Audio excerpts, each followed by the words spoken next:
All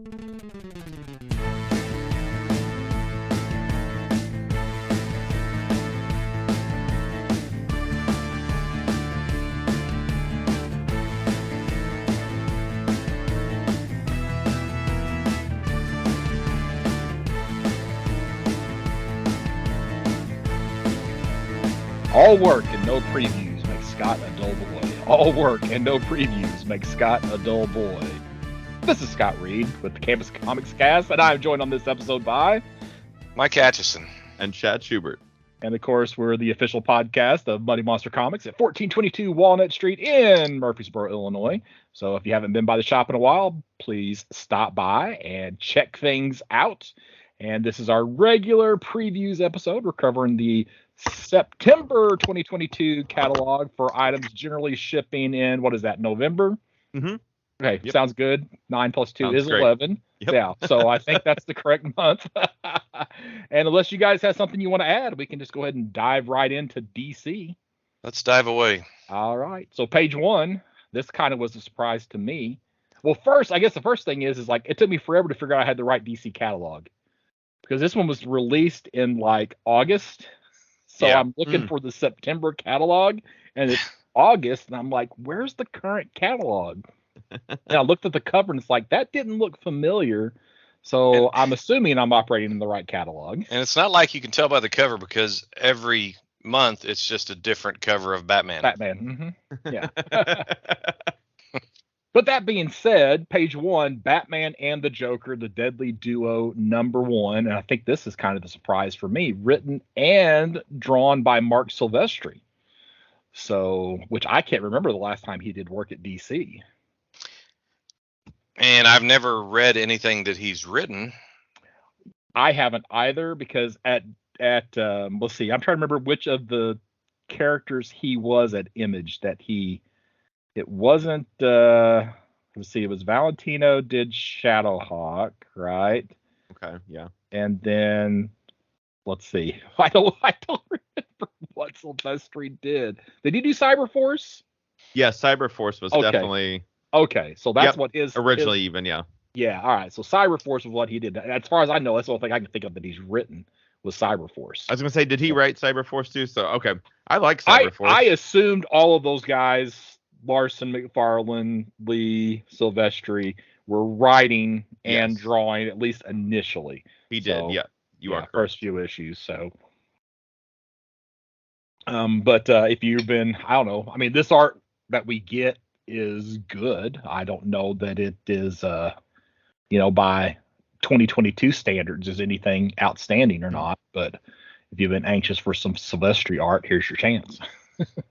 And it does look good. Yeah. Does it say how many issues that's going to be? I missed that.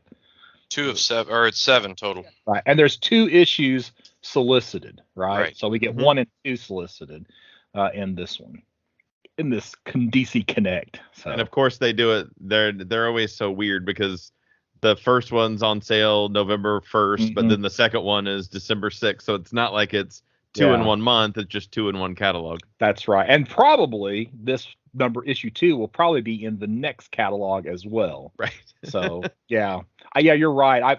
I think I noticed that later on. So I saw, just 2 issues. I didn't even look at the on sale dates. Yeah. And then later on, I said, they're doing 2 issues of Poison Ivy. I think, they got 2 issues of Poison Ivy this month. They're going back to twice a month shipping. And then I checked the dates. Yes. And I was like, okay, they're not back to 2 a month shipping. Yeah, I'm not sure. I mean, I don't know. It's great that they can, they have that much advance or that much of a lead on what the output's going to be, but they would have to definitely do some overlap since it's not like they're just 2 weeks apart. Or a week apart. They're an entire month apart. Yeah. Mm-hmm. Well, maybe they're hoping people will forget that they ordered it the previous month and then put in another order so they can double up their issues. That's pretty cynical, but I would agree with you. Page 4, we get Batman. Same thing. Batman, 2 issues solicited, but they are across November and December, right? And of course, this is this actually is going to wrap up the first story arc from Zdarsky, which we read issue 125 for episode. I don't remember. Was it 138? 139? 8? Yeah. well, okay, 138 or 139. So one of the two. yeah. So what do you want? Yeah. So and it was pretty good, I thought. Yeah. So yeah. It was pretty good, but I don't know that I would call it an epic. It's only a few issues long. It's okay. Well, only how many, like 1 or 2 issues is out. So I don't think you could call it an epic until it's done. Right. At a It's true. minimum, Yeah. right? Yeah. It's At a a bit minimum. inflated So, there, but I mean, I'm not going to take anything away from it. It's just no. not epic. But Yeah. you see a lot of hyperbolic terms throughout these catalogs. Oh yeah. Also known as hyperbole. Some visionary artist of someone I've never even heard of. I see that all the time. Yeah. Visionary. All right. My next thing's not till 19 and 20, but you guys want to talk about Batman Spawn? Yeah, I was gonna mention it just real quick that on page 6, Batman Spawn, the classic collection, is coming out, which includes the Batman Spawn War. What's it say? What's it? War Days? Can't even. I'm on digital, so I can't. War Devil. And number 1, which I didn't know existed. I don't know if I've seen that book before.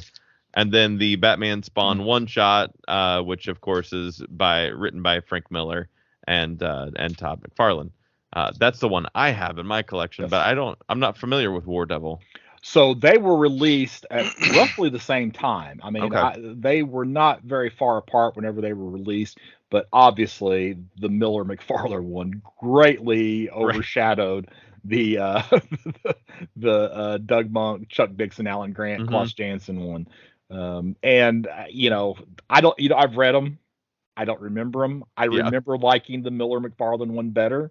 But who knows? It's been since they came out originally that I've read them. So right, and this is a nice hardcover collection of it. You get a Greg Capullo and Todd McFarlane cover on it. So if you don't have these in your collection and you're excited for the new one that's going to be coming out, then this is a great way to catch up, I guess.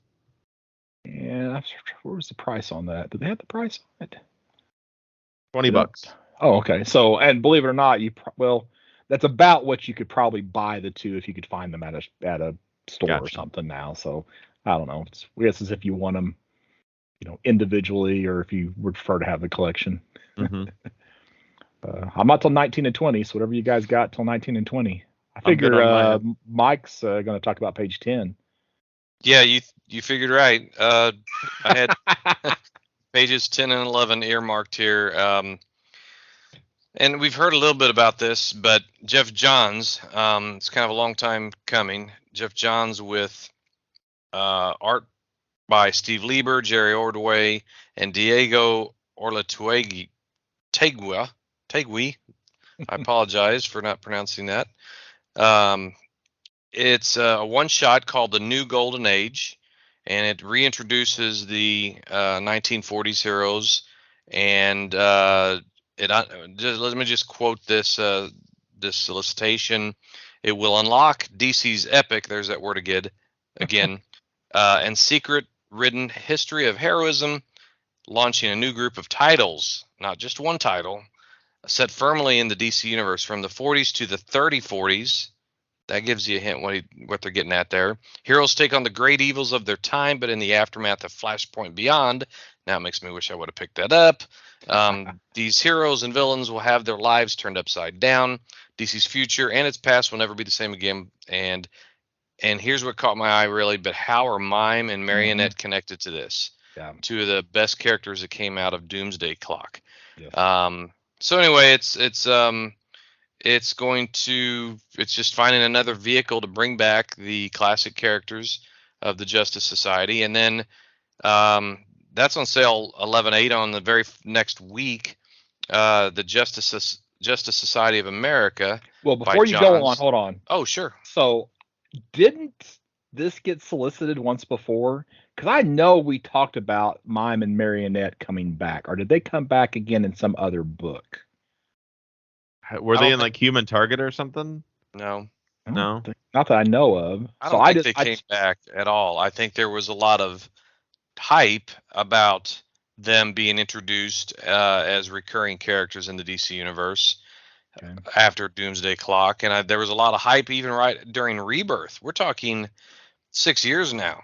The Rebirth was supposed to be, especially, well, if you remembered, one character that was highlighted, actually two characters, one from the JSA, one from the Legion of Superheroes, was in Doomsday Clock and really never went anywhere, and that was Saturn Girl from the Legion, and Wesley Dodds, or I'm sorry, Johnny Thunder.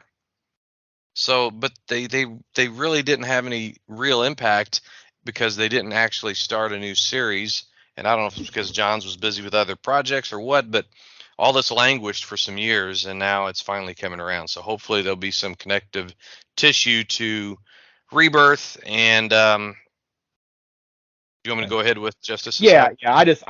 I feel like that we talked about something about Mime and Marionette coming back, and I still can't decide where it was. So, And I may be wrong. Maybe it was out there somewhere, but I think it was just talk. Justice Society of America #1. Jeff Johns and artist Mikhail Hanin are going to be the creators. This is an ongoing title, and I think it'll sell really well.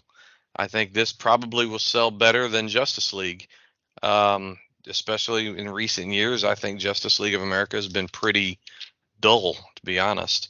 So yeah, I think these are going to be two big books for me. I'm excited to pick them up. And on the then is the Stargirl, the Lost Children, that next page, is that also in the same umbrella of things? Probably, because it's written by Jeff Johns, and anybody likes Todd Nauck, there's your art and cover by him. I think it's just sort of one of those ancillary titles, and Stargirl is one of Jeff Johns' favorite characters. It's his creation. She was designed after his daughter, or his little sister, who passed away at a young age, and it's got a special place for him, I think.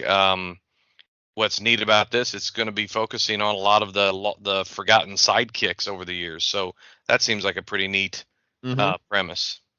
But whether it's like right in line with the other two books, I'm not sure. Shaad. Gotcha. And I was not aware of this. I was searching online while you were talking about Mime and Marionette, see where else they've showed up at or been rumored to show up yet. I did not know that Mime and Marionette are based on Charlton Comics villains Punch and Julie. Punch and Julia. Okay. Yep. Yeah. Okay. I didn't. If I heard that, if you've said that before, I have forgotten it. So. And you probably have. So yeah. That was a contribution to the Wild Man. Where they. Oh, you're cutting out on us, Mike. So why don't we go on here? And you got anything for 19 and 20? Nope, you can hit it. Okay. All right. So 19 and 20, we've got Wildcats. Actually, it's 18, 19, and 20. We get to Wildstorm. And it feels like they're really, really leaning into the whole Wildstorm thing with Jim Lee here.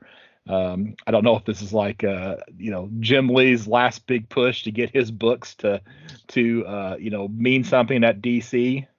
But I just feel like it's just a lot of stuff for Wildstorm. Yes, yeah. Yeah. Then my next thing is 32. I've got 22. It is the Superman Kal-El return special. It looks like the Jonathan Kent Superman isn't selling well enough, and that Kal-El will return as Superman. Or at least that's what's going to happen. I'm sure this is the prelude to him coming back. Was there even a Superman? No. Yeah, for the first time in the history of the character, the last year or so, as long as the War World saga was going on in Action Comics, there has been no Superman proper title. It's all been basically John as Kal-El's son. The sort of replaced it, but there was no actual Superman title.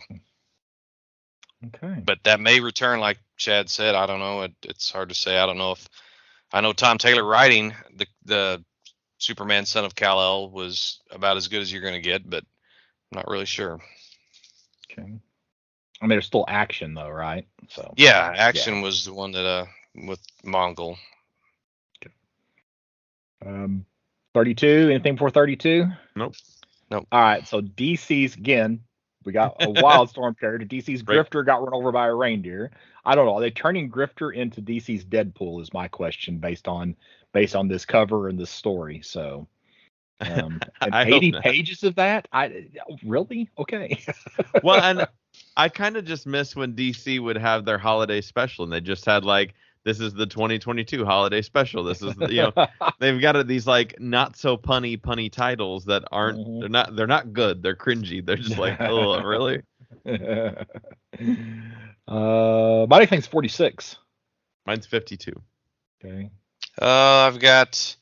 You have 33, Mike? No, I got on 30. Oh, okay. Well, I might, but on 31, I've got. Normally, I wouldn't bring up Wonder Woman 793, except for the 90s cover variant with the jean or the blue jeans and the jacket that she wore in the 90s issues of Wonder Woman. Had a lot of Brian Boland covers, so that was pretty nostalgic. I'll probably get that. Well, I know I will because I already put it on my order. But yeah, so it looks pretty fun. 33, you say? Yeah, 33. Oh, I've got about every possible variation of the Brave and the Bold number 28. I've got That's what I'm talking about. Oh, I'm talking about the busting through the. Yeah. Yeah, go there. I've got that too. I've already they've come out with that before, so it'd be pretty. Yeah, it's a facsimile, and it's on my wall actually with all the busting through the little hoop covers. So they've released a facsimile of this before, or do you have the original on your wall? Yeah, it's the original. Yeah, Detective 38. Yeah, that's the original. Okay. Yeah, it's do not that? even a bag and board. Did they do it in because that comic is on the stands at Muddy Monster Comics, and I don't know if it's a facsimile or did they do like a $1 version of 38 $1 version. Okay. Yeah. Well, okay, you know what? That's probably what I have then, and I don't know if the $1 version was just the Batman story, because if it's facsimile, it would be the entire 64 pages. Yeah, so it says 64 pages. Yeah, you know what? I'm going to have to pick that up now. Thanks. Okay, all right. Point it out. Happy to spend your money. Well, you know what? I just don't do it enough. I do want to say on page 34, if you guys aren't there, if you don't want to interrupt you again. No, that's not what I was getting at. But you know, everybody has those series that you think, well, I've got all the issues, but would I want something in you know, either a hard or soft cover, put it on my shelf in my library, and Rorschach is probably one of those. So it's solicited here for $30, 312 pages covering issues 1 through 12 by Tom King and Jorge Fornes, and we had some pretty good discussions about that when we reviewed it over the last 8, 9, 10 months ago. Yep. Okay, I'll shut up. No.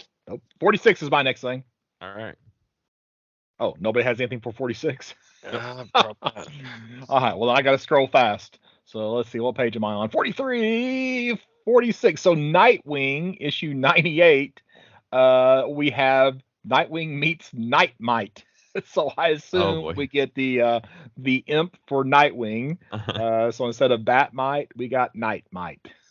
Oh my lord. Yeah. I don't know if that will technically be classified as a first appearance, but yeah, you got that. And I don't have anything else DC. All right, I've got 52. Okay. Well, I was gonna say, 47, you got the Superman Son of Kal-El title, right? Because that took over the Superman book. Oh yeah. Mm-hmm. So there is a Superman title for November. Yeah. It's just colon. It's got a subtitle. Not the same. Not the same. And if that's the case, there hasn't been a Superman by itself title for what issue was that? That was issue 17. That's like over a year then. Yeah. Okay. Now I'm done. On 52, I just want to make mention, and I don't know if it's a mistake or what, but We see that Deathbed is being reprinted, and I'm sure it's because Joshua Williamson is hot right now, so they're reprinting Deathbed, but they are reprinting it under the Vertigo title. Oh. And they're not, every other Vertigo title they've reprinted has gone under the Black Label. And this is holding true as far as this cover is concerned with that. So I don't know if that's a mistake on somebody's part, or if they're is Vertigo coming back? I think when you look at the side there of the cover where it says "Not Final Trade Dress" cover, Then, that probably answers that question. Darn it. I just liked it better when it was on its own little thing. Yeah. No, I don't disagree with you. That's for sure. So that's all I've got. Yeah. A Black Label would be better if they had been consistent with it. They had an opportunity to come back and be really consistent and say these are things that are just self-contained stories or whatever, and they've just made it a mishmash of whatever they wanted to. And yeah. All right, Marvel. Page 1. I like how the digital version of the Marvel catalog does not have a cover. No cover. Yeah. What? Saving on paper. I guess so, yeah. We're burning too many electrons to put the cover on there. Yeah, so we'll just omit the covers. So all right, so page 1, Avengers Assemble Alpha. Okay, I am reading this as if we are getting to the conclusion of the Jason Aaron run on Avengers. When it talks about, uniting the Avengers as the capstone to Jason Aaron's era on Avengers. That capstone kind of is the end. So it looks like we are nearing the end of Aaron's run. He's been on it for quite a while, especially on the Avengers proper book. It's been pretty good. Sometimes it's a little out there, but overall it's been pretty solid. I'm probably, I definitely am several months behind on it, and I haven't started reading, Acts yet. So, but yeah, sounds like we're going to be getting a new writer on Avengers after this next 3 to 6 months, however long it takes for them to resolve this story. And it's where they're going to cross over Avengers Forever, which is the multiverse varying Avengers, and the Avengers Million BC. So it's going to be quite the interesting set of characters. Be pretty crowded. Did either of you read Avengers Forever? No, I wanted to. I picked up either the first issue, or was there like an introductory issue or something? There was probably a first issue. So yeah. Well, you probably read the first issue where we have the Tony Stark Ant-Man. Yeah. Yeah, that's what it was. That's first issue then. Okay. Yeah. It was just kind of different. I mean, it wasn't bad, but it's like, those are really throwaway characters. So Right. It's I've said this before, but sometimes when you introduce so many multiversal variants at a time, it takes away the specialness away from, just rolling them out here and there in dribs and drabs. And it just becomes overwhelming. Let's see. My next thing's page 8. Me too. All right, go ahead. 6. Oh, 6. Real quick. Why do I have 6? Oh, I know. Spider-Man 14. Yeah, it's. I just wanted to mention that it's the beginning of a new giant everywhere storyline called Dark Web. So if you like those Spider-Man stories that cover 12 different titles, this will be your next one that you can do. Hey, it's got the Queen Goblin. So, Mike, go ahead.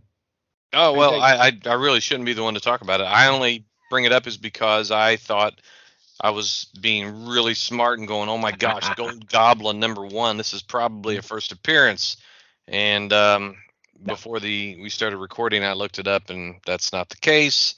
It is Norman Osborn, right? Yes. But it says right there, yeah. He appeared in this persona in Amazing Spider-Man #13. So day late, dollar short, and all that. But it is his first titular book, right? There hasn't been a Golden this Goblin. Is the PG. Well, the only reason why I had this down to mention is because it's being written by Christopher Cantwell. So I don't know that I'm going to buy this title, but down the road, whatever it finally makes it to digital, will I give it a shot? Probably. Yeah. Yeah. Cantwell's been really, really good on a lot of stuff. So my next thing's 10. Yes, sir. Okay, so we have a new Fantastic Four issue number 1, written by Ryan North, whose name shows up a lot in this catalog. As you're flipping through it, but I assume that means that this Dan Slott run is coming to an end. So maybe they solicited that, and I missed it in one of the previous catalogs. So I think it's more the bigger news there is Slott's run's done as opposed to there's a new number 1. So yeah. Shad, you gonna get this? I don't think so. I'm not I don't know if I've ever read Fantastic Four. Well, if I had I like the Avengers because they're kind of like the Justice League and the Marvel version of Justice League in a way. They're the biggest the biggest group. They're kind of unlimited in numbers, but the Fantastic Four is the original when it comes to Marvel teams. Mm-hmm. And what I have read, it's definitely more Marvel style, where it's family oriented and a lot of character driven stuff. And it really probably, I don't know, I'm not even the one qualified to say it, but if I had to pick a title that represented Stan Lee and Jack Kirby, it'd be Fantastic Four. But this one is the one. It's the art on the cover and actually on that variant cover by Alex Ross. That solo variant with Reed Richards. It's Alex Ross kind of mimicking the Jack Kirby style, and actually even kind of looks like Jack Kirby hairstyle. I mean, just but it reminded me and made me really regret that I didn't order that Fantastic Four Full Circle by Alex Ross. Right. Yeah.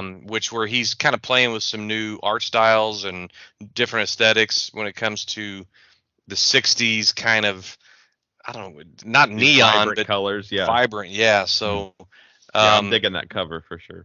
Yeah. So I'm going to get it for that alone and see how far it goes. My next thing is page 20. Oh, yeah. I think okay. You can go. So Tiger Division, number 1 of 5.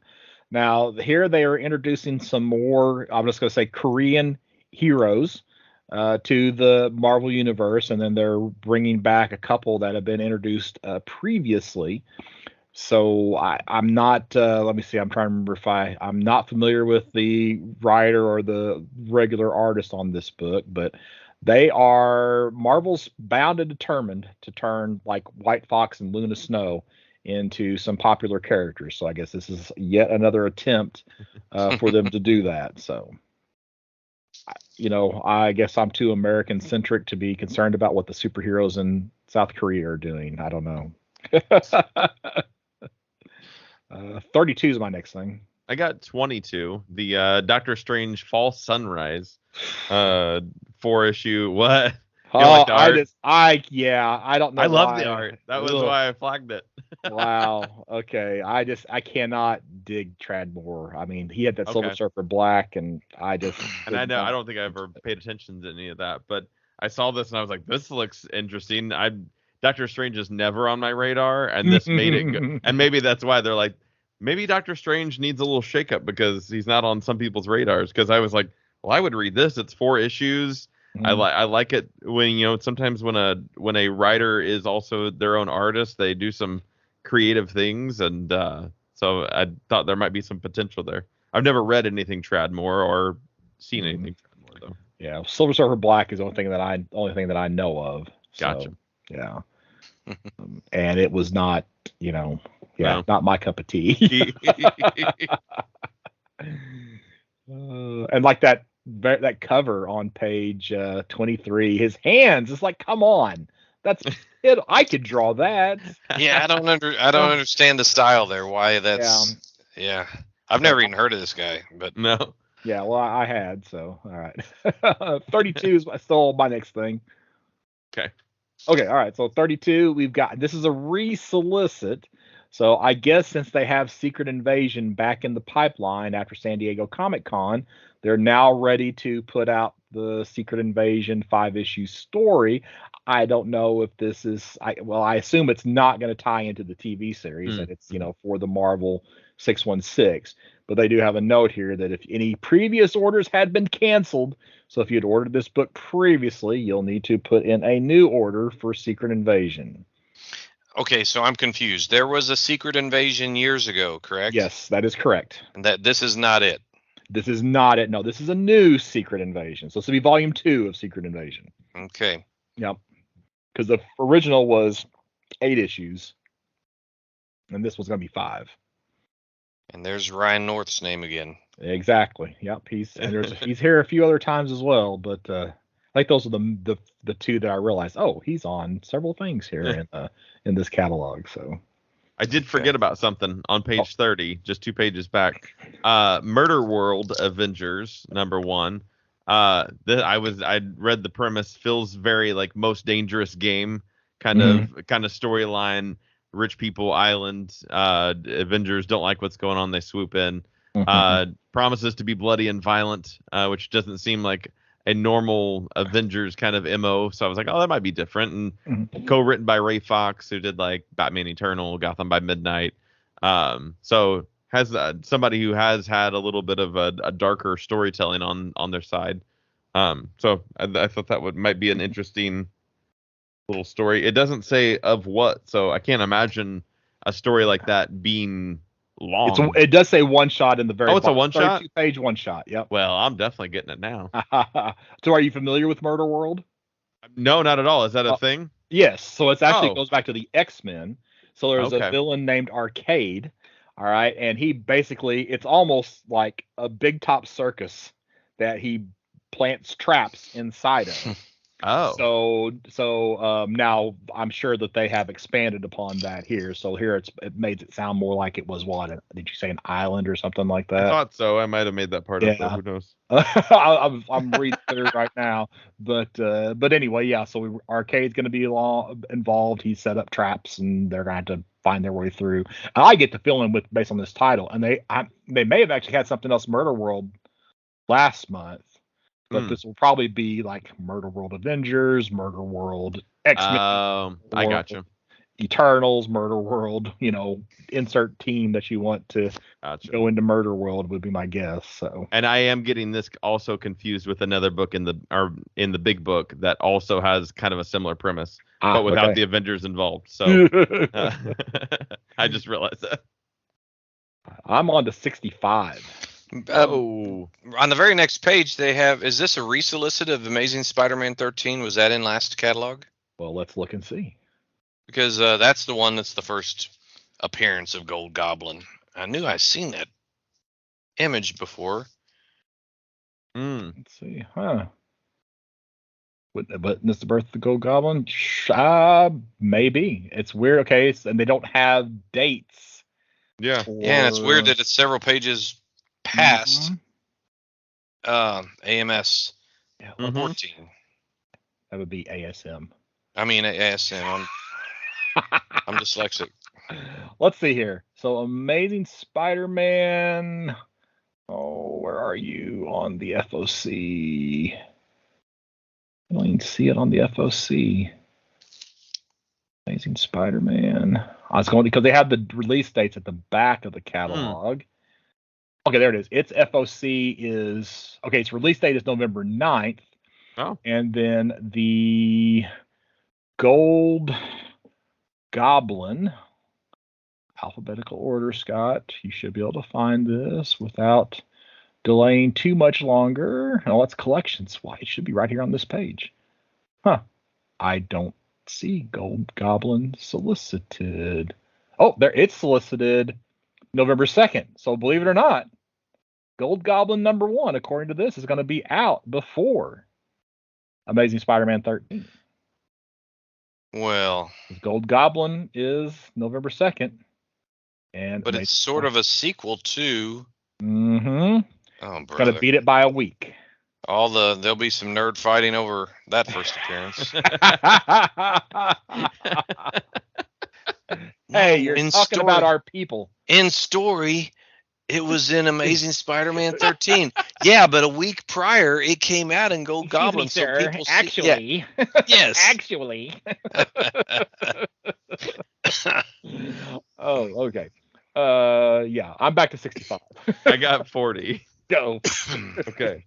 On 40, we've got Guardians of the Galaxy Cosmic Rewind #1, and the only reason I mention this is because that's the name of the ride that's in Disneyland. Okay. So I'm wondering, this has to be, I would imagine, the just novelization of the storyline that takes place in the ride. Oh, I'm about to go back and look at that. They don't mention it in the description that that's what it is. They actually just give a breakdown of it. So I'd have to read what the synopsis of the story in the ride is to kind of just match it. But if you've never made it to Disneyland in California to see the ride and you're like, I wonder what that storyline is like, that's probably a good place to start, would be this book here. And they did open up the Guardians of the Galaxy ride in Epcot in Florida. Oh, did they really? Yeah, awesome. I think it just like within the last month. Cool. Now, whether or not it's the same ride or not, it's a different question. But right. But it's a one shot, so it's just a one-off story, which makes sense that it would be shorter if it was going to just follow the ride. It's not going to be this really crazy story. I'm still on 65. I got 76. Okay, I'm 65. I'm just going to mention I've read the first 3 issues of Jason Aaron's run on Punisher, and it is very solid. So it's actually kind of somewhat restored my faith in Jason Aaron. So, well, I don't know if has Jesus Saiz been doing the art the first 3 issues, or is it just here with 7? It looks similar, and let's see. Yes, I actually still have issue #1 by the computer from the last time we did what we've been reading. So yes, his name is on the cover of issue He's #1. He's a great artist. Yeah. He's super. I'm good till 90. Okay. 76 is a little Star Wars news. We have Yoda #1. The series is taking place while Yoda's on Dagobah. But it sounds like there's going to be a lot of flashbacks to tales of Yoda and his teachings throughout like the High Republic era, the Clone Wars. So I'm sure we'll see a lot of different characters pop up through that. And it says it's the first of 3 story arcs, so it sounds like they're in for a little bit of a long haul with this. It's not just your normal 4 or 5 issue Star Wars character miniseries on that. So I'm down for it. Yeah, I just wonder. Cool. I saw there was something else that was solicited that way, that it was, and I can't remember where it's at. I think it's actually an indie, but the other one sounded like it was just going to be 3 issues. Yes, because those I know exactly what you're talking about. Yeah, but this is an oversized issue, so that makes me think it's just going to be 3 issues. They just want to call it a 3-issue limited series. Yeah, the way they worded it says the first of 3 story arcs. So yeah, maybe it could be either way. Could be taken. Either way, yeah. I'm done with Marvel, so you guys just go. So. I got 118. I got 90, and that's the last thing for me. I've sold my entire run of New X-Men by Morrison and Quitely and Van Sciver and everybody else that contributed to it, but it's still one of my, probably not one of my favorite X-Men run, and it's being collected here in a 1,120 page omnibus hardcover for $125, and it collects 40 issues, actually 41, 114 through 154, an annual one, and I'm tempted to get this just because I really like that run, and I didn't really need to have all the comics, but I would like to have the omnibus, I think. And then on 118 is the posters. And if you liked that Alex Ross Fantastic Four #1 poster, or that Doctor Strange Fall Sunrise poster or cover, then you can get a poster for it. Yeah, definitely a no on that one. So, all right, big book. We ready for the big book? Big book. All right, so don't forget page 28. You get your previews catalog. Previews orders should be turned into the shop by the 18th. So just keep that in mind. You maybe got a couple extra days, but don't delay on getting your orders in. All right. My first thing's in 36. I'm sure somebody will have something before 36. No? Wow. Oh, Okay. no, I don't. Okay. 36 isn't really that far into the catalog. Well, I just assumed that somebody would want to talk about Scotty Young and I Hate Fairyland, the new volume, but I was mistaken. I'm not a I Hate Fairyland fan. Neither am I, so I'm glad. So it seems like it's one of those vulgar for the sake of vulgarity kind of books. Okay. And all right. Yeah, I just this wasn't for me. So anyway, so why are we talking about it then? We'll talk about Two Graves number 1. That's right. On page 36. Did you have this down too? I had written a little snippet about it. Just kind of looking at the synopsis that it's essentially it says Death and the Maiden go on a road trip and no one gets out alive.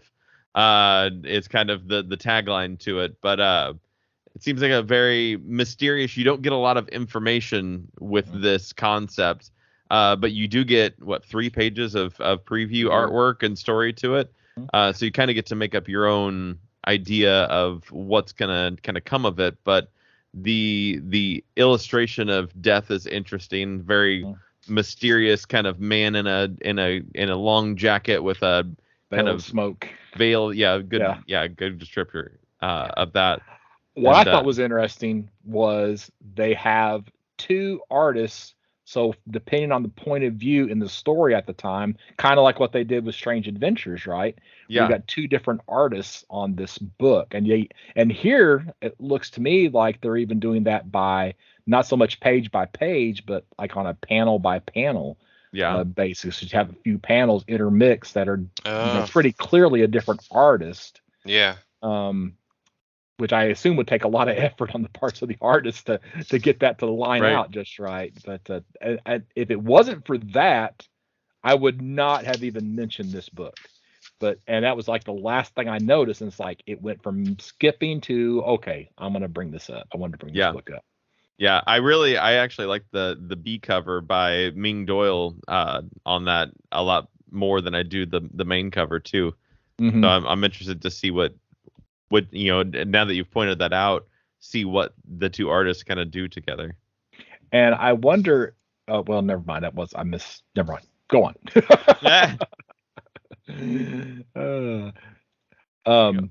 Let's see. I am not until 92. Oh, I got 44 in the middle of all that. Okay. On 44, we have a book called Chroma by Lorenzo de Felici. Who's doing the story and art. Lorenzo, I guess probably best known as the artist for Oblivion Song, the Robert Kirkman book. And I really enjoyed the artwork there. Don't have any clue about their writing at all, but this concept seems pretty cool. You have a creature named Chroma who is believed to be the most evil creature alive and is imprisoned in what they call the Pale City. And then when the creature meets an orphan kid, the kid helps them bust out of prison, but they still have to escape the city walls that they are in. So you have this evil creature and this orphan kid on a jailbreak and a city break, I guess. 4-issue miniseries. Fans of Little Monsters and Ultra Mega. I don't know anything about Ultra Mega, but I do like Little Monsters. So I think Ultra Mega is the kaiju. Is that what that? Okay, I think that's I know you're talking the one. about. Yeah.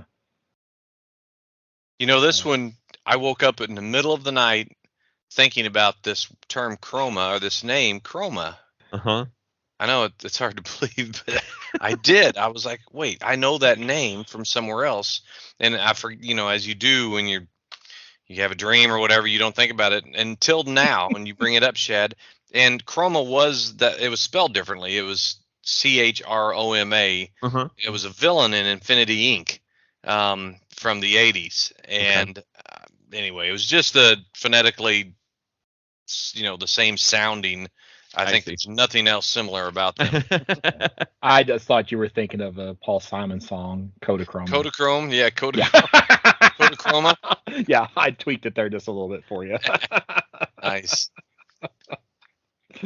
I'm still on 92. I'm not. That's where I'm at too. So go ahead. Oh, okay, I got a couple. Voyages. It's a 5-issue series in Image on page 48 here. It's a science fiction. Uh, I'm basically earmarked because the art looked good and it's the premise. It sounded pretty good. It's aliens on an uninhabitable planet, laid to waste by a wandering black hole, and the aliens actually look alien. They don't look like completely humanoid. It's one of those titles I'd probably pick the first issue up to see if I like where the story's going, and then decide whether I, go farther. And then the very next. Well, I looked at that too, and I Mhm. talked myself out of it because the art was too clean for a world that's being destroyed. And it was true. just like, this doesn't feel right. So, Yeah. I mean, that's why I didn't put it down. That's a fair for that point. reason. So yeah. Fair point. But I looked it over a couple of times. So. And then you got a mishmash of some genres. You got it's called the Knight and the Lady of Play on page 50. It's a one shot by Jonathan Luna. It says, after a war with demons, Knight Signor Vincenzo is traveling home to his wife in Italy. In a swamp, he comes across a mysteriously hypnotic woman, Mota, who tempts him to stay with her. So it sounds, it basically says the genres are fantasy and horror. So it's a one shot. So if I like it, well, I'll just be happy I got the first issue, and that was it. There's no more to get. That's right. I have nothing then until that's it. Okay. Until you guys go ahead. The end. With the big book. Yeah, I'm done. No. So Shadow, I guess we both got Behold Behemoth #1 of 5. Yeah. Right?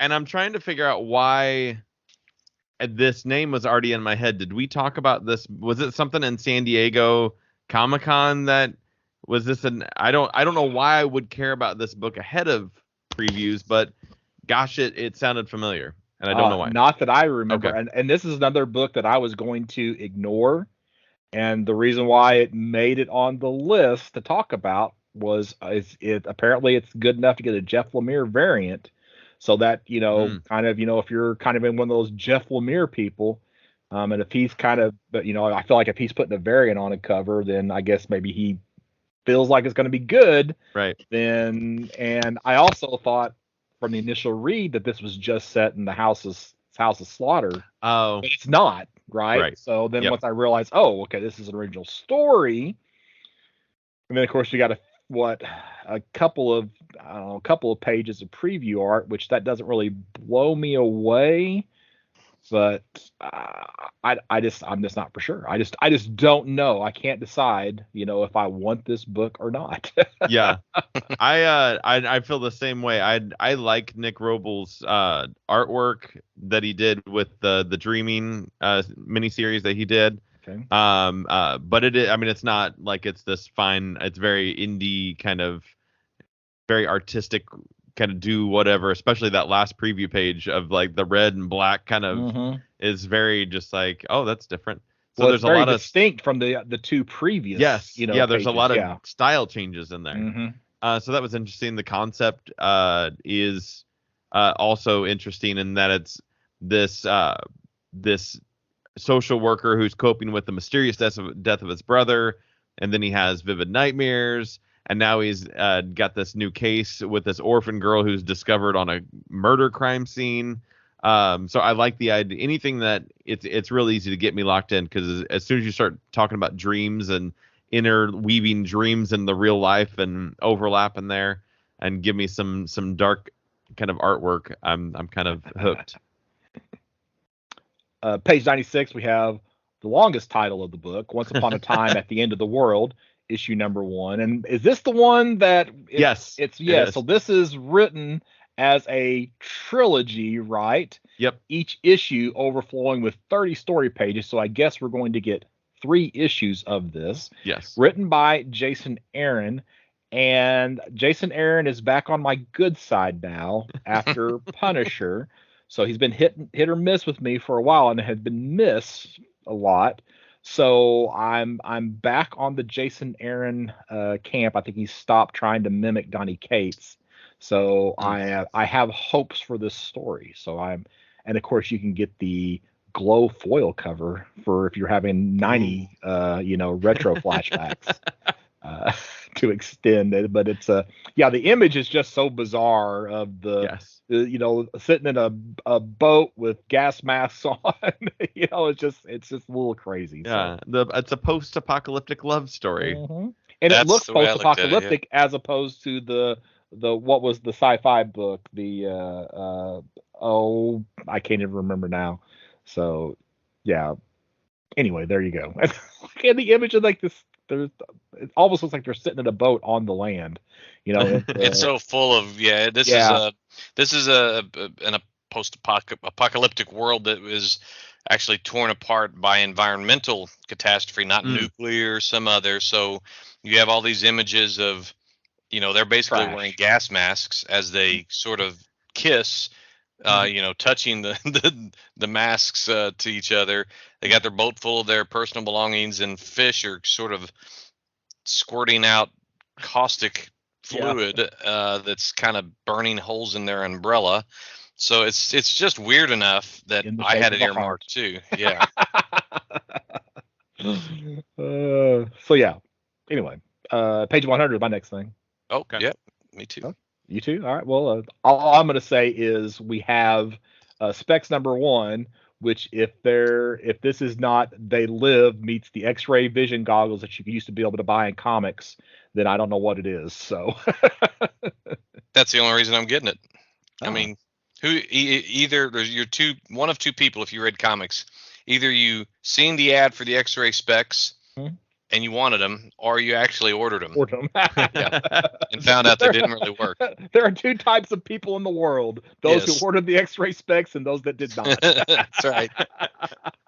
But that caught my eye, no pun intended. I know. I just got in the mail they did that reprint of Crossover issue 1, but for 3D, and I just got it in the mail the other day, and I was like, oh, I won't open this. I'll just leave it in the bag. And then I was like, oh, I'll open it. And then I put it on and started reading it. And I was like, oh, this is amazing. It's so good. I forgot. It's been a long time since I've read a comic in 3D glasses. All right, my next thing's 107. I'm not till 128. All right, well, 107, if I can get to the page. Oh, the final issue of We Only Find Them When They're Dead. So I still haven't made it back to that series yet. Nope. Still got to get back to it, but now at least I know that the final volume is coming soon. So, and then 108, we've got a Magic Nahiri the Lithomancer. And I'm just mentioning this because, as many properties as they are trying to make movies and stuff out of, I think eventually Magic the Gathering is going to get tapped for something. Yeah. So you have to keep these. And this is going to introduce a new character, I guess, assuming Nahirus the Lithomancer from the card game. 125 is where I'm at next. Still me. Still me. Oh my gosh, I got to scroll faster. So 125, we have The Ones by Bendis. By Brian Michael Bendis, Jacob Edgar. It's very cartoony art in this, but the premise is that you have a bunch of people who have been told or think they are the chosen one, right? And then they have to team up to go against the real chosen one. Mm-hmm. So it just kind of was I don't know, just an interesting premise. And, with it being Brian Michael Bendis, I thought it was worth mentioning. I agree. I thought that premise was pretty cool. On 128, we get Quick Stops, which is the kind of Kevin Smith B story of all of the characters in between the movies of the View Askew universe. So this is issue 1. It's going to essentially cover how Bluntman and Chronic, the characters, got created as comic book characters. It'll follow Holden, who was the co-creator of those characters, and how he met Jay and Silent Bob. Every one of these 4 issues of this will be a different artist, and will cover a different story. So they're all kind of one shots. One shots in a mini series. I don't know. Shaad, I assume you're going to talk about 132. 132. I don't know. Oh, okay. Well, I Star Wars: wasn't. The High Republic Adventures, #1 of 8. So, is this the first one by Dark Horse after it leaves IDW? This is the new Adventures. I'm actually surprised they're using the Adventures kind of I was too line, because they aren't using it for the kid stuff because they had the other series. What is it called? Oh, they're calling it Hyperspace Stories. Was the other Star Wars Tale Adventures book. They changed that, but they're keeping Adventures on this one. But yes, this is the first High Republic Adventures book that's coming from Dark Horse. Yeah, and since it looks like we're going to get a new character in this book, it's probably also worth mentioning. My next thing's is till 172. I got 253. Oh wow, Mike, what about you? 156. Okay, so you're next. Tarzan. Well, it's not actually titled Tarzan. It's Lord of the Jungle in Dynamite, written by Dan Jurgens, and you have a cover here by Gary Frank, and that's at least cover A. I don't know. I kind of, believe it or not, the thing that got me interested in reading Tarzan again was when they had the Gru meets Tarzan series a few months ago. Yeah, and so I guess Dynamite has the rights to this right now, and I'll give it a try. Well, I wonder if they're calling it Lord of the Jungle because they can't put Tarzan on the cover. Oh, maybe that's it. I don't know. I'm just guessing. So yeah, because they call him Tarzan in the summary. Yes. Yeah. But maybe they just cover. But that Gary Frank cover, man. Same thing with Conan, right? Where they had the Cimmerian, or is it Chimerian? I get my anyway. I'm trying to talk in Elvish, apparently, where all the C's make the K sound.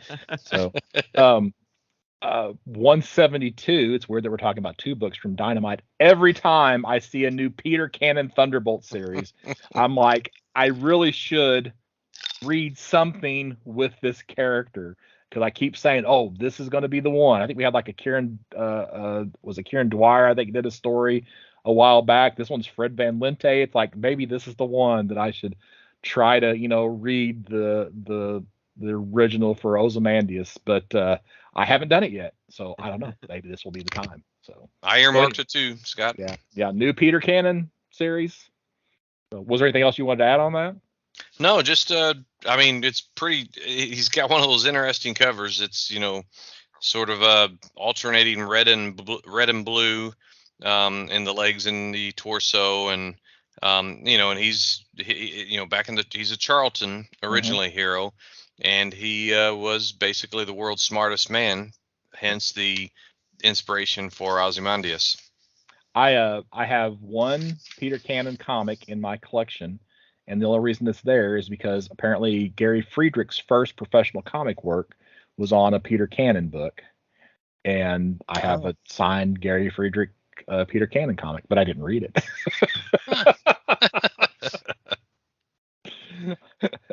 I'm 212 for my next thing. What are you on my end? I have. Okay.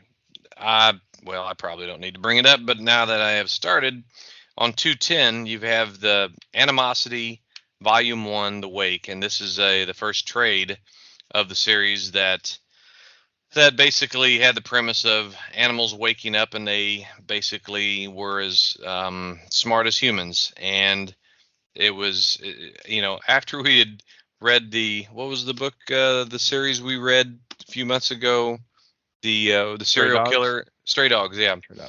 Okay. So this reminded me of that. I don't remember seeing this in individual issues in previous months, but I have it earmarked. I may get it as a trade. The whole premise sounds like a lot of fun. If you like animals, especially. Mm-hmm. I'm having to reload my digital previews catalog here. It's last couple months I've had trouble with the previews catalog crashing on me. I don't know, maybe it's just me. You had trouble with it? I had issues last night with it, yeah. Okay, good. Okay, was concerned that it's, I thought maybe there's something wrong with my browser or something like that. So 212 is my next thing. Yeah. Okay, so apparently Mars gets a lot of attention this month. I've seen Yes. several books dealing with Mars, but this one caught my attention. It's from Aftershock, Fear of a Red Planet. And I tell you what, the best summary for this would be the Old West on Mars. If you like westerns with a sci-fi theme, then this is probably going to be the perfect book for you. I thought I saw there was a 4-issue series, but now that I'm reading it, I don't see anything where it says a 4-issue series. So I don't know why I thought that, but it also, they got my attention whenever they say for fans of The Expanse. So yeah, so there's 2 reasons for me to pick this book up: sci-fi, and of course, mention The Expanse, and I'm probably in. Yeah, I noticed the same thing. There's 2 or 3 comics in this catalog that are about Mars, and I earmarked every one of them to get. I think this is the only one I actually marked to pick up. But yeah, I must have missed it earlier, the one I was going to get, but it was one earlier in the book. But okay.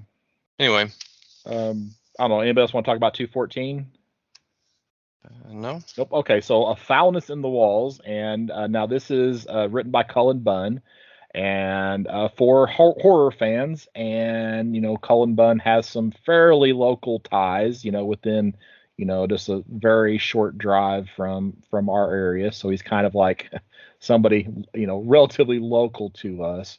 But so fans of horror books, I'm not going to go into the premise here, but I think it's a one shot. Yeah, so it's a prestige size one shot, not a big commitment. 236 is my next thing. Still good on my Okay.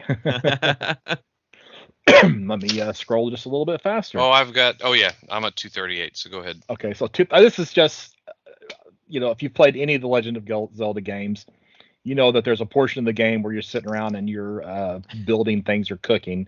So they have the unofficial Zelda cookbook here from, who's this from? Titan, I think? Mm-hmm. Yeah, so from Titan. So if you ever wanted to make something that was, somewhat closely resembled the food that you can cook in one of the Zelda games, here is your chance.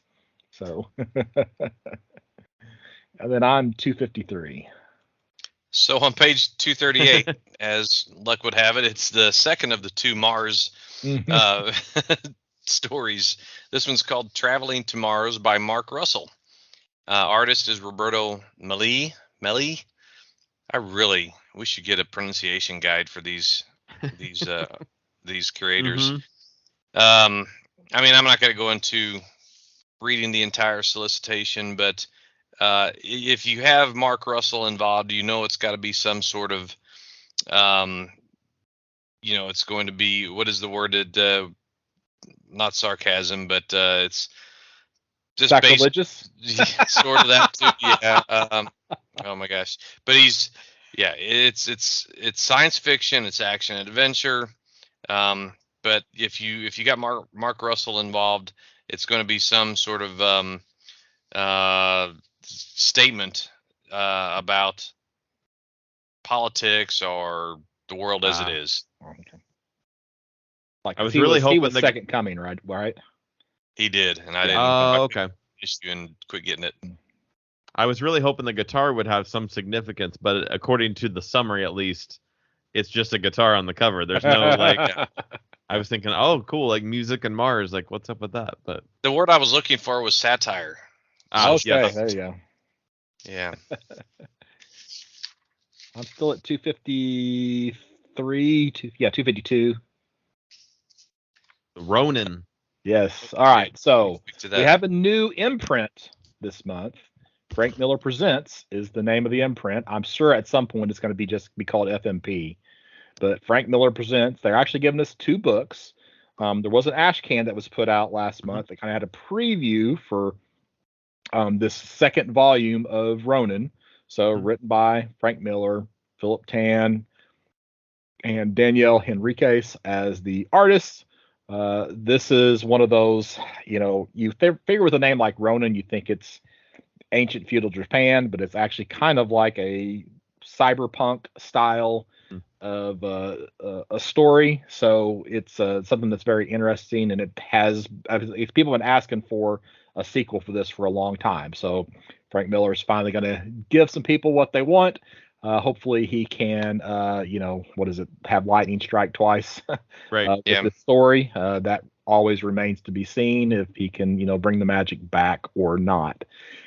I liked the Ashcan little preview. I read it. I enjoyed the Ronin book 2 piece of that. Cool. I'm hoping. Yeah, I have my fingers crossed. It's been a while since I've read Ronin, so now I'm going to have to read Ronin. So it's been a while since I've done that. Well, I have it earmarked, and if for no other reason than to force me to read I have the original series. I never read it. I picked it up. Oh, really? Back issues, and I've never read it. And it's one of those things where we sit around and we go, well, what's a big name book that you've never read, and you're embarrassed to say that you've not read it, and this is one of them for me. This is one of them for you. All right. And then the second title that's coming out from Frank Miller Presents is from Dan DiDio. And we haven't mentioned Dan DiDio's name, I don't know, since he left DC, however many years ago that was. So it's been quite a while.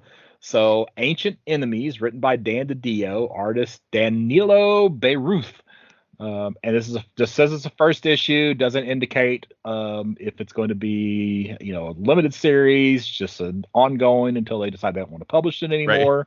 Right. Who knows? But it's basically a new superhero world. So here with Earth being in the middle of a couple of spacefaring warring factions, and you have the Earth powered individuals either choosing sides or just fighting against the aliens.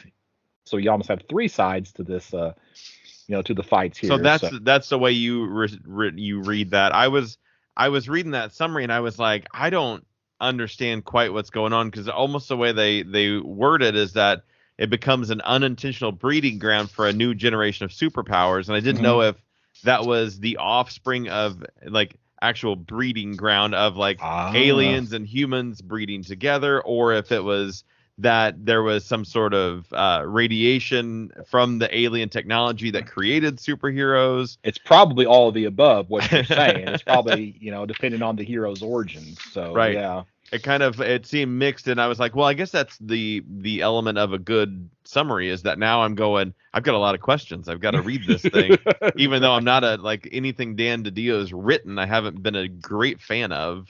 And what's surprising is, for somebody whose name is so well known in comics, he hasn't written that much, and none of it is particularly good. No, so that's why they touted him as former DC publisher. Yeah, maybe to get some traction. I mean, what did he do? Like, he did the new 52 OMAC. Yeah, he did Forever People. Yeah. He did sort of a bad version of Phantom Stranger. He did the Metalman there even after he must have had it written already, or still had a contract that allowed him to finish that series. But yeah, nothing that really was any good that I thought. Yeah, I don't know if that's worth ordering or not, but since it's the second issue from Frank Miller Presents, I thought it was worth mentioning. So yeah. 329. This was just a little oddball thing that I was going to mention if I can get to the page. Oh, wait a minute. That's 100 pages off. Never mind. So 329 is way off. So what do you guys got before 329?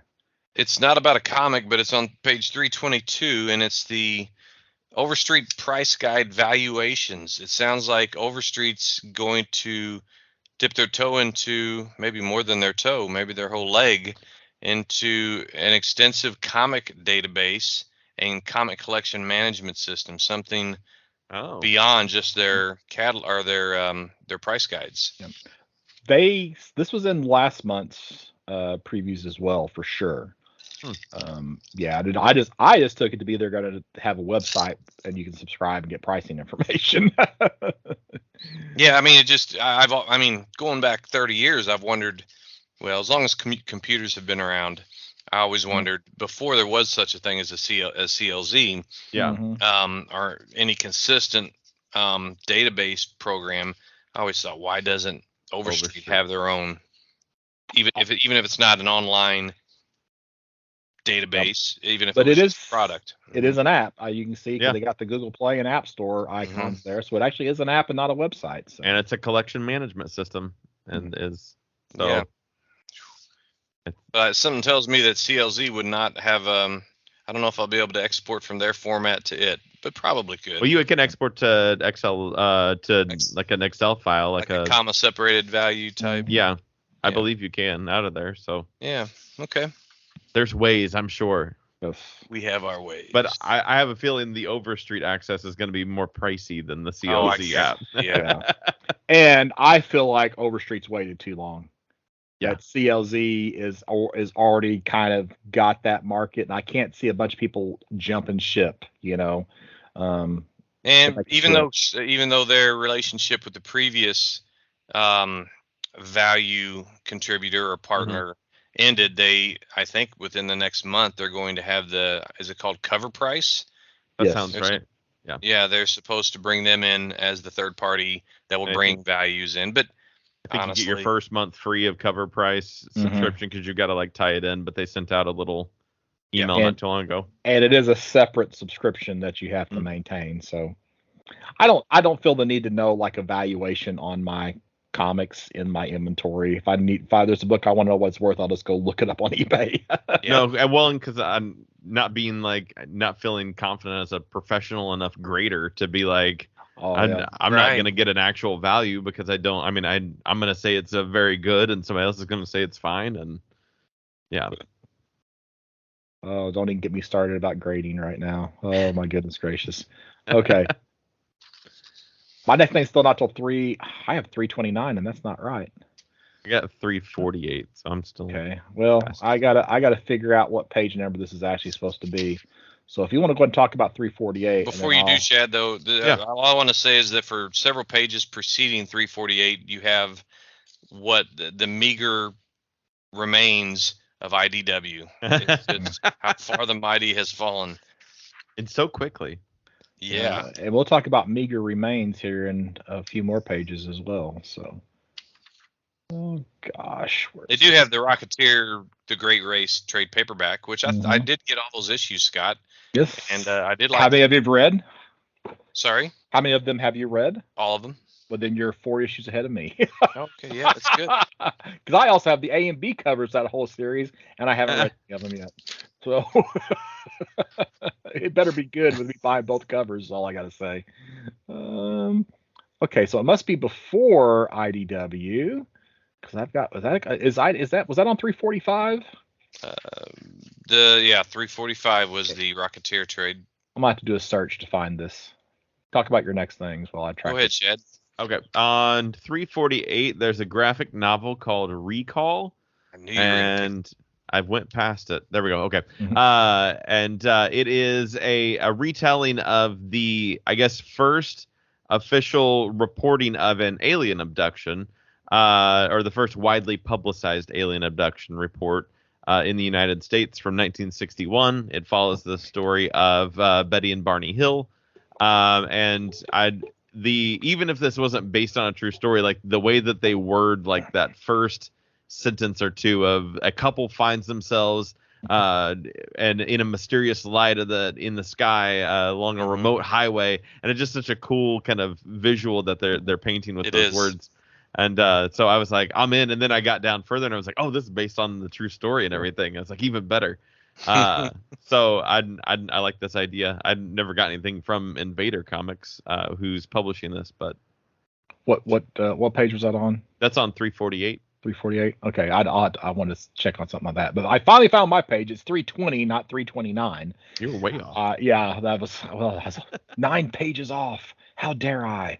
I think it's from First Second Books, and it's called Maker Comics Design a Game Graphic Novel. So this is for fans of tabletop board games.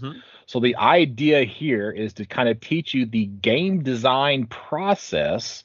So what you do in this is you take existing games and they walk you through how to modify their play, and then do the whole thing about building and play testing. So if you've ever been somebody who thought, I could make my own game, or you want to get a little bit of practice with that, then this would be something to consider. I'm probably going to pick that up just because I think that at some point I should design a board game. I just haven't done it yet. So Heck yes. What page is that? Recall, was that what it was? Yeah, 348. Okay. And about First Second Books, that's the publisher that put out the Shadow Hero, the book that we covered, that I covered with Peter on that other podcast on the Daily Rios. And these guys, it's historical in nature, and I'm noticing that a couple of the other books solicited here have an historical base. Einstein, The Accidental Czar, stuff like that. Yeah. What episode was it of the Daily Reels that you were on? What episode number? It was. I tell you what. Let Shaad go, or you okay, go. Well, and I'll look say it this. up. I'm going to talk about Chad's book here on that Recall graphic novel.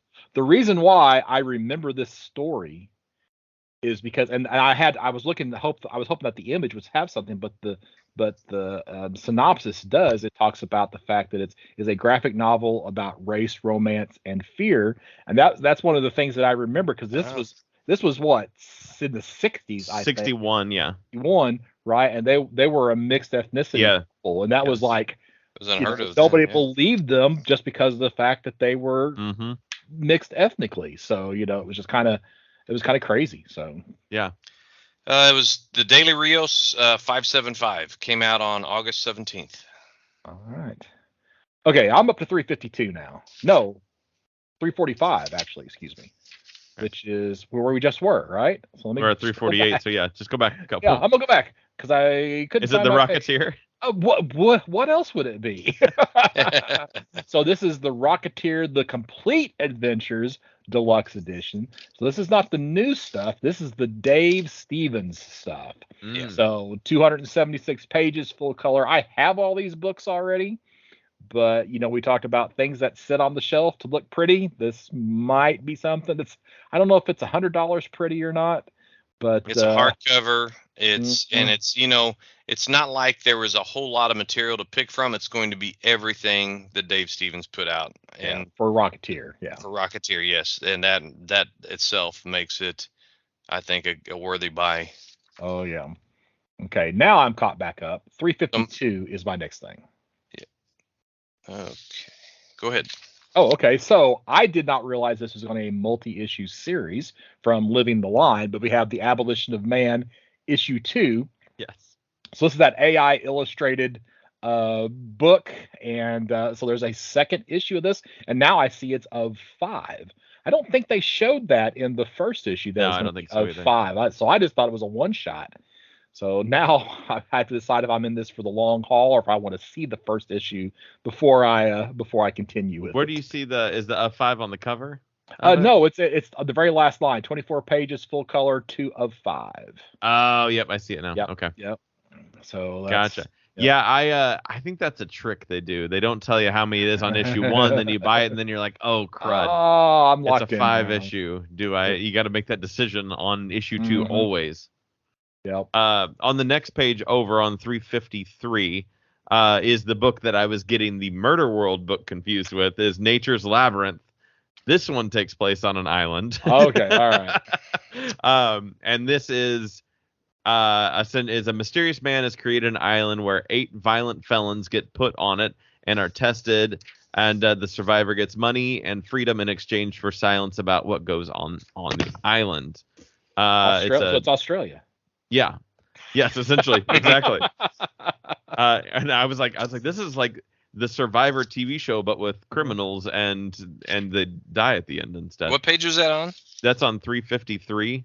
Called Nature's Labyrinth. I feel like we're going backwards. You guys are messing me up here. I was off a couple of things, and now I'm caught lost. Back up. Yeah. So. But it is a 6-issue series, and I don't know if I'm in for 6 issues, but yeah.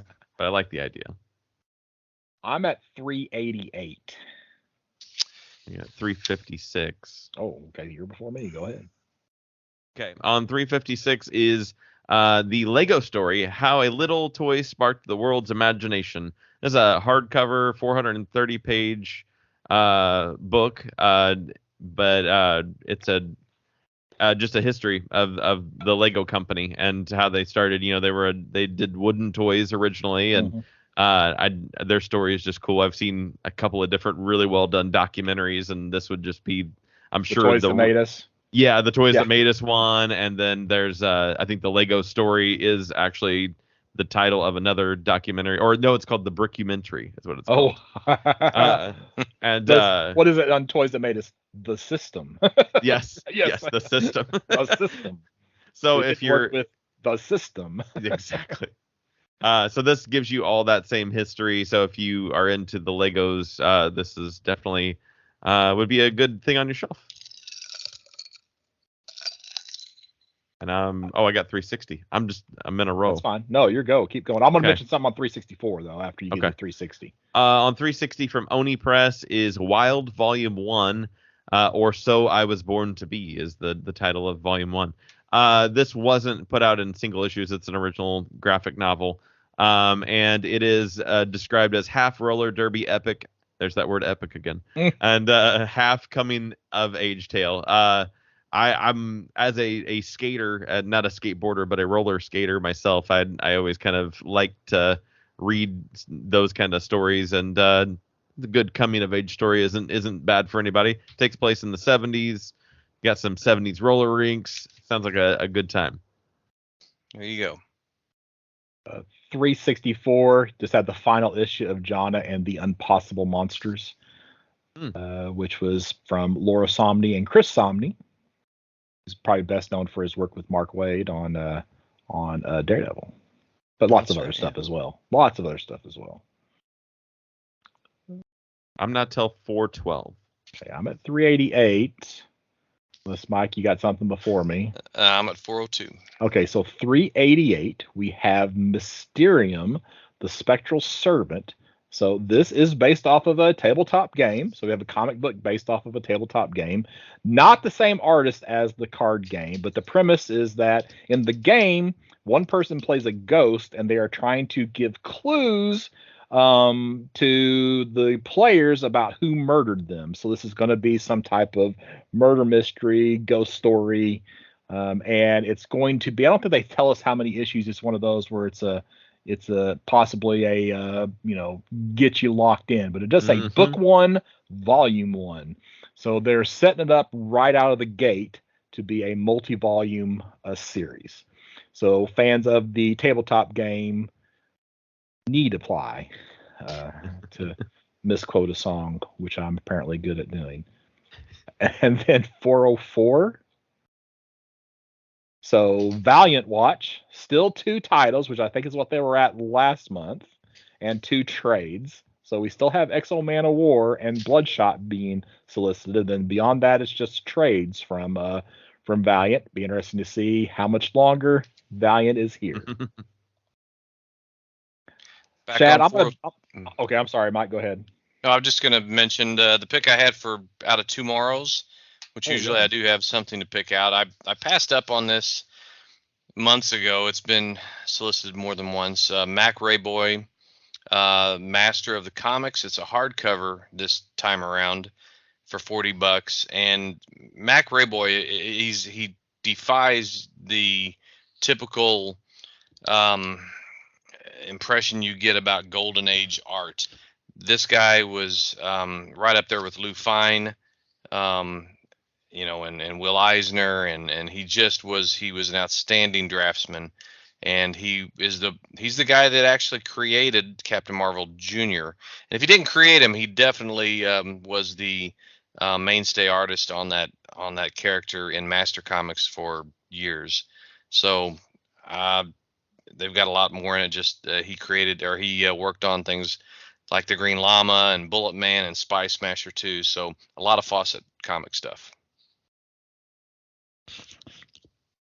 Also, I wanted to mention, just as a nod, Mike Yuri's the editor of Back Issue, and he announced a few weeks ago that he was, I don't want to say he's terminally ill because I might be paraphrasing something that's inaccurate, but he does have some form of lymphoma. It's a rare cancer, and it's pretty sad because he's just been one of the biggest contributors to comic book history and nostalgia and all the contributions he brought in with Back Issue Magazine. He was at Metropolis Superman Celebration several years ago, and I was when somebody I can't remember what it was that he had worked on, and I didn't realize it at the time, and I was just it was kind of blew me away just a little bit. I'm pulling up his wiki page because here I was assuming that they would have added something to that. But they haven't yet, so they didn't update his wiki page. Yeah, I don't know that it might be on his some social media. I heard it on a podcast, and I also read it on a website here.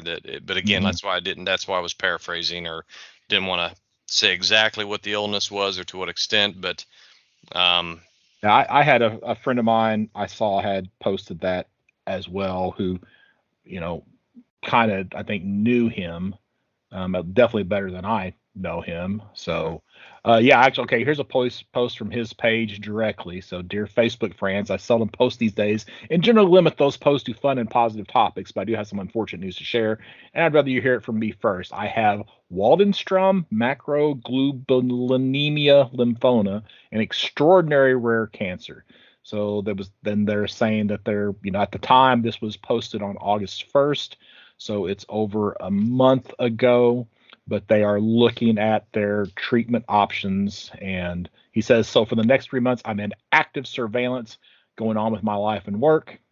My editing of Back Issue and Retro Fan magazines will continue. So, but he's going to go back for blood work in late October. So, okay. So there you go. So, all right. Yeah. Thanks for pulling up that on. And I hadn't been to his Facebook page. Yeah, so if you just go to Facebook, search for Michael Eury, EURY, and it will probably be one of the top hits in your search there. So, but he does say, but the reality is, like DC Comics Challengers of the Unknown, I'm living on borrowed time, is what he basically says. Mm-hmm. So, yeah. All right. I don't remember where I'm at. Let's see. I'm at 423, which I'm going to bet money Shaad is at 423 as well. I'm at 412 before that, though. Okay, but you are right. Okay, you're not wrong. Okay, all right. On 412 from Vault Comics, we have another new Cullen Bunn story. It is called Door to Door, Night by Night. And it is a supernatural, evil horror story about these traveling sales team. They're door-to-door salespeople team that are in this small town, and they end up getting into some trouble with some supernatural horror things, I guess. So I thought that was. I don't know if I've seen a story about a traveling sales team. So a little bit you have now. That's right. And then, yes, on 423, we have Ninja Funk #1, a new book from the publisher Whatnot Publishing, which had a book last month.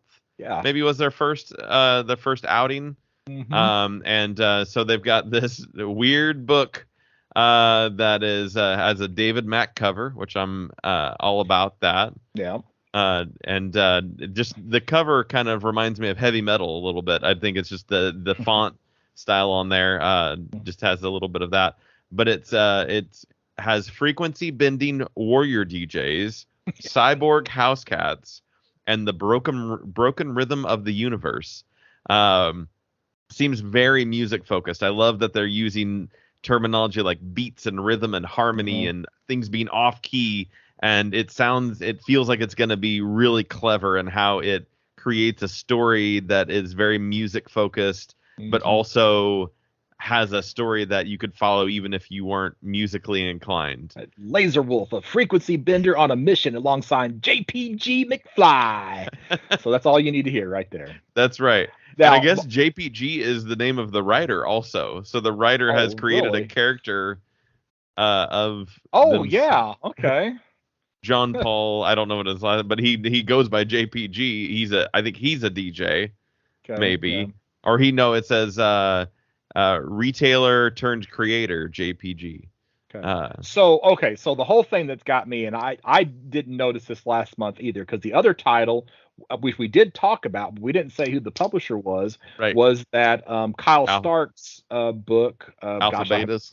Alpha Betas. All right, so we did talk about them, but this is the same Whatnot as the live auction website Whatnot. Oh, Yeah, okay. That's what I was familiar with. I had no idea they were a publishing company. Well, neither did I. Not until last month. Yeah, but not even until this month. Yeah, because I didn't even think about it last month. Well, so, and I even say that this Ninja Funk is the first original series from Whatnot. So yes, I guess Alpha Betas is not considered theirs. It was a web comic. Oh, yeah, so it's not original. I'm glad you clarified. So, okay, yeah, that makes sense. Yeah, so that was a web comic originally.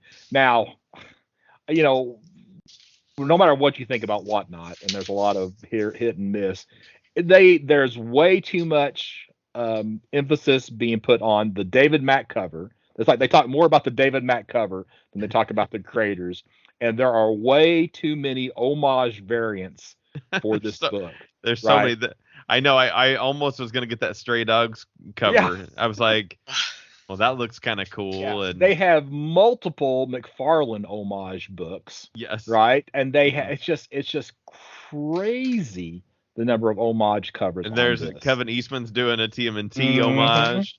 Yeah. There's a Pokemon homage. Yeah. Yep. I said the Stray Dogs. So yeah, I don't think the emphasis is on the storytelling is all I'm going to say. Yeah. But, I mean, I do think the internals we get are they seem a little weak. Mm-hmm. It's definitely a book that I would absolutely pick up on sale on Comixology as a digital read. Uh-huh. Like this is like right up my alley for like 99 cents. I'll give you all day long. Mm-hmm. But for like an actual book, I'll probably get the first one, but yeah. I don't know what I'll do past there. It'll probably be one of those where I'll get the first one and then I'll see what happens. And then I'll try to pick up 2 and 3 if it's really good after the fact. My next thing's not till 485, so I'm on the backside. So okay, well, so 485. Let me see if I can actually get to it. I got to jump past all the manga stuff. Yeah, I had an earmark too. Okay, all right. So if you have not heard of this company called Bad Idea, all right, this company, I don't know what to think about it, but anyway, we have this multi-page comic preview. Now, this comic preview is written by Mark Waid, and Bad Idea has had some pretty good talent with some of their books. Matt Kent is probably the best example. That's why I wanted to get on the Bad Idea bandwagon, and I applied for Muddy Monster / Campus Comics to be able to get in on these books. We didn't make it into the initial round, and they said we're going to do a second round. You send in your application. So I sent in the application, and then they decided, nah, we're not going to do a second round. It's like, oh, you jerks. So I just have kind of completely given up on this. This is the company that teamed with CGC and got in quote unquote invisible comics graded. Right. So it's just a slab with a somewhat random grade assigned to it that says it's an invisible comic inside. And they have some that are graded 2.5. Most of them are 9.8. It's just, and these things are selling for like $1,000 to $3,200. No. Yes. All right. So that's where, so that tells you a lot about what you need to know about this company, about Bad Idea. But how do you even know that's what they are? Because it doesn't say, I don't see where it even. Well, because when you get to, where did I read that at? When you get to the last page on 492, it says, and I didn't read the entire story. Oh, down the last. The heartiest congratulations to you on your sound investment from all of us in this, our first appearance, and from everyone at Bad Idea. All right, so this is a preview, I guess. Yeah. So I think Bad Idea announced that they were going to start showing up in the previews catalog. So again, and now this preview book is now the first appearance of all this particular set of characters. Yeah, that is largely the topic of this little strip here. They're arguing about first appearances. It's pretty funny, and the reason I earmarked it is because it had Mark Waid as the writer, and I could not figure out what the heck was going on, and I knew Scott probably would know. Yeah, well, and I thought, because I had fought to get Campus Comics / Muddy Monster into the Bad Idea program, and it was like I was messaging them on behalf of Mike, and they're like, "Nope, we got to talk to the store owner." It's like, okay, so I had Mike message them and says, "Please work directly with Scott Reed to get this set up." It's like, finally let me start communicating with them, and it was just like, and then they said, "No, we're just not going to do any more stores right now." So yeah, so it's a little, they have some weird rules about, how their comics get distributed, but I think they've realized that's not going to go very far. So now I think they're going to start showing up in previews. So gotcha. And then what's the deal with Aspen being right behind that? So like, it's so weird. Everything's just, who knows? Yeah, it's like a little like PS scene after with the manga being the credits, and then the little PS scene afterwards being that. that I can't answer. It's probably just how they didn't want to. They wanted to get as cheap placement as they could. So because it is before the apparel though, right? Yeah. Oh, it's after apparel. After apparel, yeah. That is weird. Yeah. So okay. I guess that's something to do with their placement. So I wonder how cheap. It's got to be really cheap to get back behind apparel, right? Yeah. Side 2, my first thing's 41. So I got 13. I had the I Wants a little bit this week. On 13 is the Darkwing Duck Gallery Darkwing Duck PVC diorama. It looks awfully pretty. If you're into Darkwing Duck, it's a nice little statue. Only $60 for the little diorama. I think it'd look good on the shelf. And in the same vein, on 31 is the Rescuers, like the Disney movie The Rescuers. Is Bernard and Bianca. Little figures there, and they're only 4 inches tall, so they're the appropriate size for mice. Yeah. And they're $25 a piece. They would look great on a shelf. They're 1-to-1 scale. Yeah, and they're just you're just done. You don't need anything past that. You can get the 2 of them, and that's all you need. Where'd you say you were at? 41. Okay, and that's where I'm at. Okay, all right. So we have our first, as far as I know, our first Universal Monsters sighting here in the catalog. So we have the Universal Monsters Bendy's figure.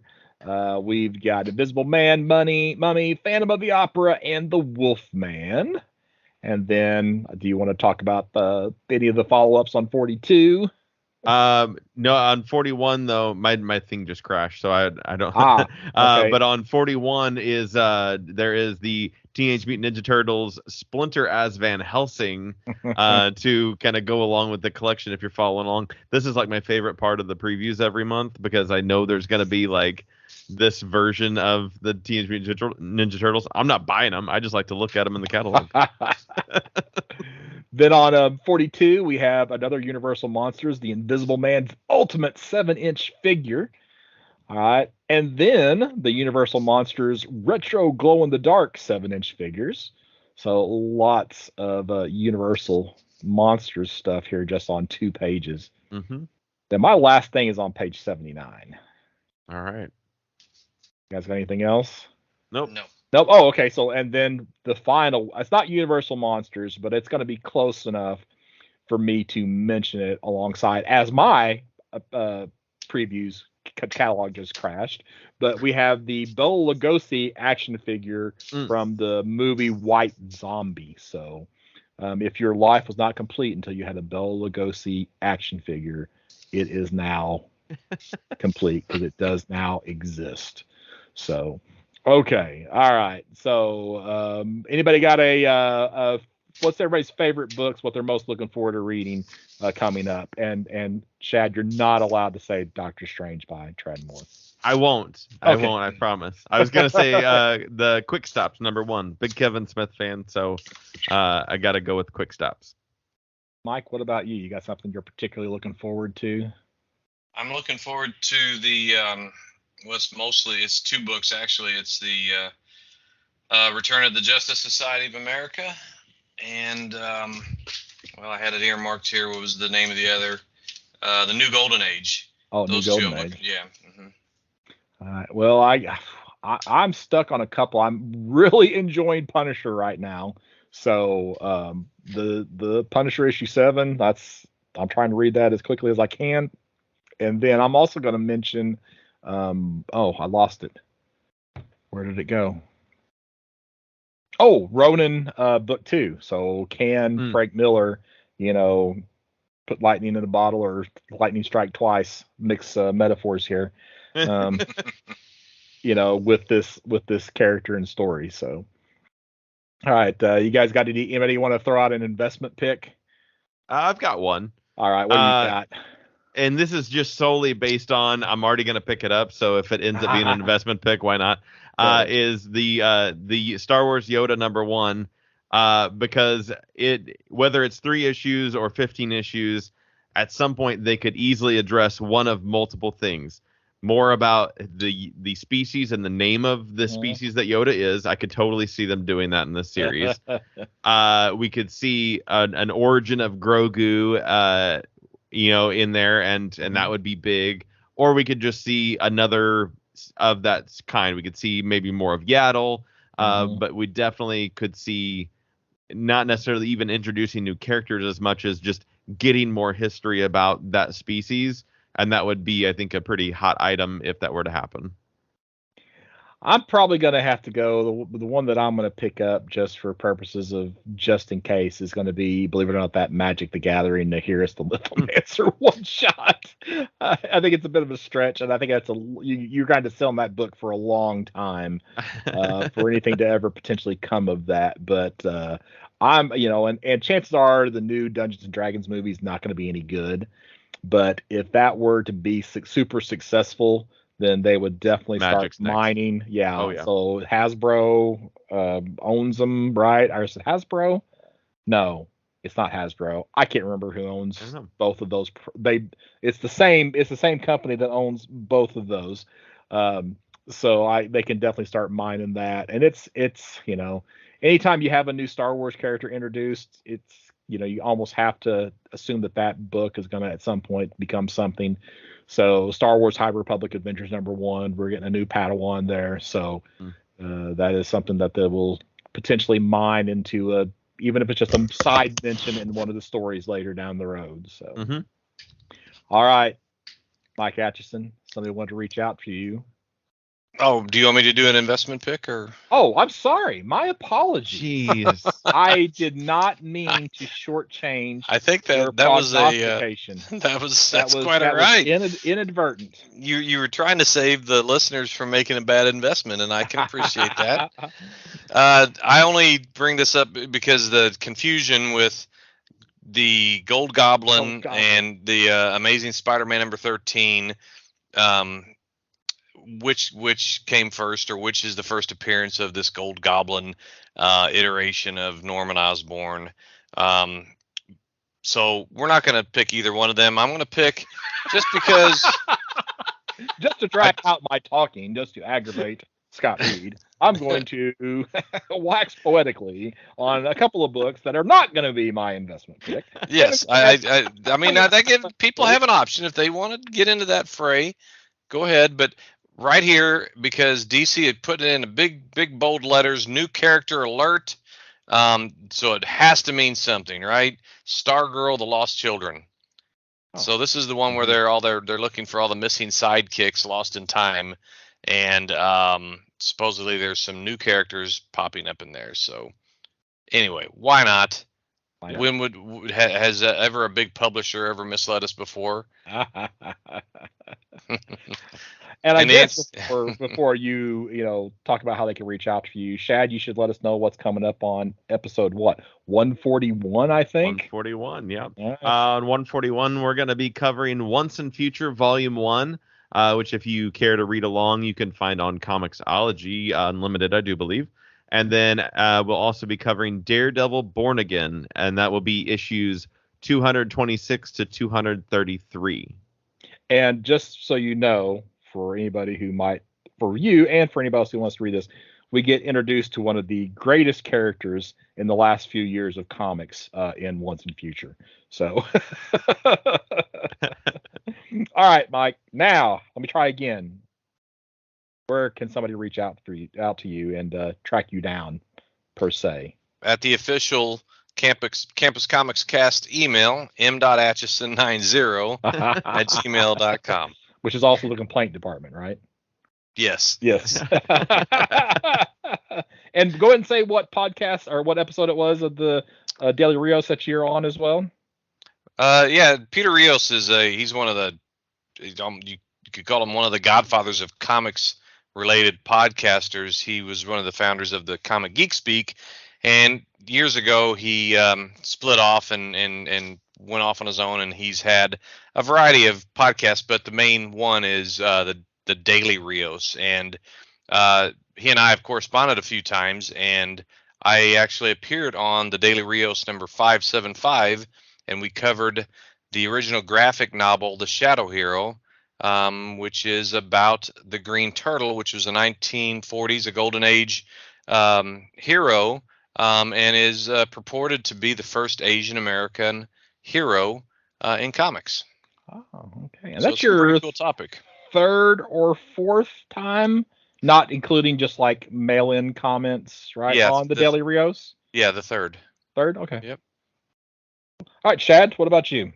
You can find me on Facebook. It's Shaad Schubert, SHAAD SCHUBERT, and of course check out the Can't Get Right's my band. We've got shows all over the place coming up. And how did the Coin State Fair go for you? The Coin State Fair went really well. We had a good time. Weather held off. No rain. Yeah, it was a great time. It wasn't overly hot. We had some fans running, and yeah, can't wait to do it again. And this is Scott Reed. You can find me at burgcomics.com. BURG comics.com has links to the eBay store and Facebook page and all that fun stuff. And we'll be back relatively soon with another episode.